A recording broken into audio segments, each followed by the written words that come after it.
Wir haben ja auf diesem Kanal bereits über einige Kolonien in Afrika gesprochen, in denen die Kolonialmächte oft mit eiserner Faust herrschten. Es gibt jedoch eine Kolonie, die alle anderen Schreckensherrschaften noch in den Schatten stellt und als die brutalste Kolonie überhaupt gilt: der Kongo unter der Herrschaft des belgischen Königs. Die Kolonie befand sich lange Zeit nicht in der Hand eines Staates, sondern war der Privatbesitz von Leopold II., dem König von Belgien. Unter dem Deckmantel der Verbreitung von Fortschritt in Afrika beutete er die Kolonie auf äußerst brutale Weise aus. Geiselnahmen, Tötungen, Verstümmelungen und Vergewaltigungen waren an der Tagesordnung. Letztendlich reichen die Schätzungen der Todesopfer bis zu 15 Millionen, was bedeuten würde, dass ungefähr die Hälfte der Bevölkerung unter seiner Regentschaft starb. Die Herrschaft von Leopold II. Erschreckte sogar die anderen Kolonialmächte, die ja nun wirklich nicht für ihren guten Umgang in den Kolonien bekannt waren, so stark, dass sie eingriffen. Doch wie gelang dieses riesige Territorium überhaupt in den Privatbesitz des belgischen Königs? Warum herrschte er so brutal und wie konnte sich die Kolonie aus der brutalen Herrschaft befreien? All diese Fragen schauen wir uns im heutigen Video an.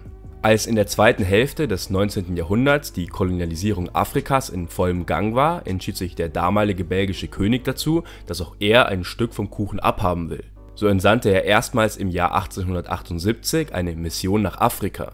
Offiziell ging es um die Erforschung der noch unbekannten Gebiete im Kongo-Becken, tatsächlich gab er aber den Auftrag der Landnahme. Das Ganze lief sehr erfolgreich, da innerhalb weniger Jahre Verträge mit ca. 450 Stammesfürsten geschlossen wurden, die dem belgischen König ihr Land überließen. So ging er mit breiter Brust in die Berliner Kongo-Konferenz 1884, bei der die Kolonialmächte die Grenzen für Afrika festlegten. Er schaffte es dabei letztendlich durch geschickte Verhandlungen, dass die anderen Kolonialmächte das von ihm erworbene Territorium als seinen persönlichen Privatbesitz akzeptierten.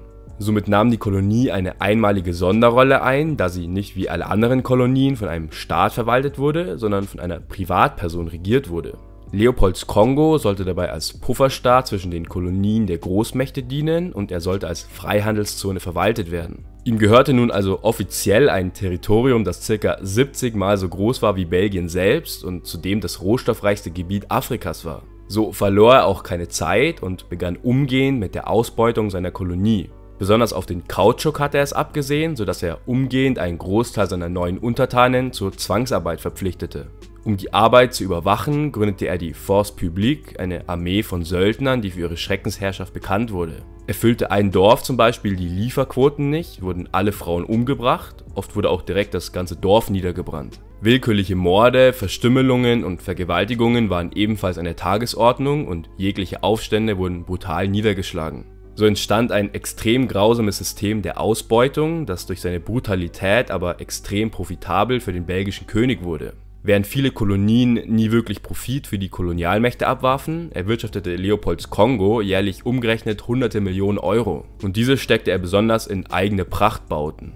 Irgendwann fiel aber auch den anderen Kolonialmächten auf, dass der belgische König, der sich auf der Berliner Konferenz noch als Philanthrop ausgab und seiner Kolonie den Fortschritt schenken wollte, zunehmend zum Tyrannen aufstieg. Ein amerikanischer Gesandter kehrte entsetzt von seiner Reise in den Kongo zurück. Er berichtete in einem offenen Brief: 2 belgische Armeeoffiziere erblickten vom Deck ihres Dampfers in einiger Entfernung einen Eingeborenen in seinem Kanu. Sie schlossen eine Wette um 5 Pfund ab, dass sie den Eingeborenen mit ihrem Gewehr treffen könnten. Es wurden 3 Schüsse abgefeuert und der Eingeborene fiel tot um. Und auch den Briten fiel auf, dass die Schiffe, die von Belgien in Richtung Kongo fuhren, ausschließlich Waffen und Patronen geladen hatten. Sie stellten Nachforschungen an und bald waren alle europäischen Zeitungen voll mit den Gräueltaten, die Leopold II. Im Kongo verübte.